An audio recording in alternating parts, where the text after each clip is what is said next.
Chanakya Nidhi, Life Essential Knowledge for Everyone, Chapter 1. Humbly bowing down before the Almighty Lord Sri Vishnu, the Lord of the three worlds, I recite maxims of the science of political ethics selected from various sutras.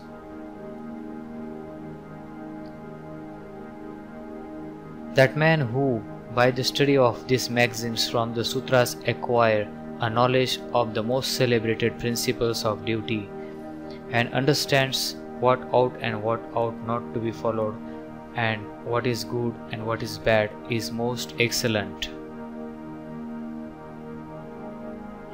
Therefore, with an eye to the public good, I shall speak that which, when understood, will lead to an understanding of the things in their proper perspective.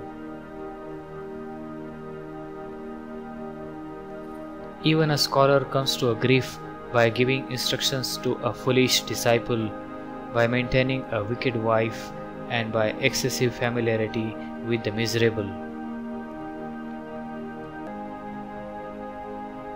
A wicked wife, a false friend, a saucy servant, and living in a house with a serpent or snake are nothing but death.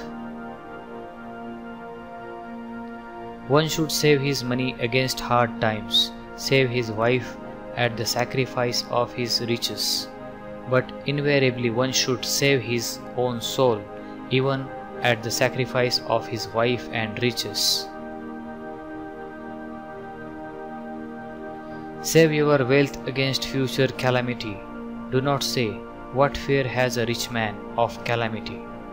When riches begins to forsake one, even the accumulated stock dwindles away. Do not inhabit a country where you are not respected. You cannot earn your livelihood, you have no friends, or you cannot acquire knowledge. Do not stay for a single day where there are not these five: a wealthy man, that is bank; a Brahmin well versed in Vedic scriptures, that is school; a king, that is government; a river, that is water source; and a physician.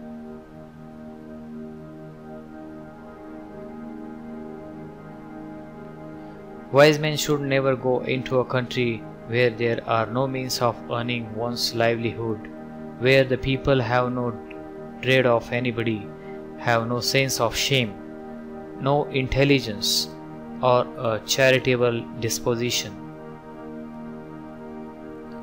Test your servant when he is not on a duty. Test your relative when you are in difficult times. Test your friend when you are in trouble. Test your wife when you are going through hardships. He is a true friend who does not forsake us in time of need, misfortune, famine, or war, in a king's court or at the crematorium. He who gives up what is imperishable for that which is perishable loses that which is imperishable, and doubtlessly loses that which is perishable also. A wise man should marry a virgin of a respectable family, even if she is deformed. He should not marry one of the low-class family, though beauty. Marriage in a family of equal status is preferable. Do not put your trust in rivers, men who carry weapons, beasts with claws and horns, women innocent by face, and members of a royal family, that is government. Even from poison extract nectar, wash and take back gold if it has fallen in filth. Receive the highest knowledge from a low-born person, or also a girl possessing virtuous qualities, even if she were born in a disreputable family. Women have hunger twofold, shyness fourfold, daring sixfold, and lust eightfold, as compared to men. Thank you for watching. Subscribe to our channel.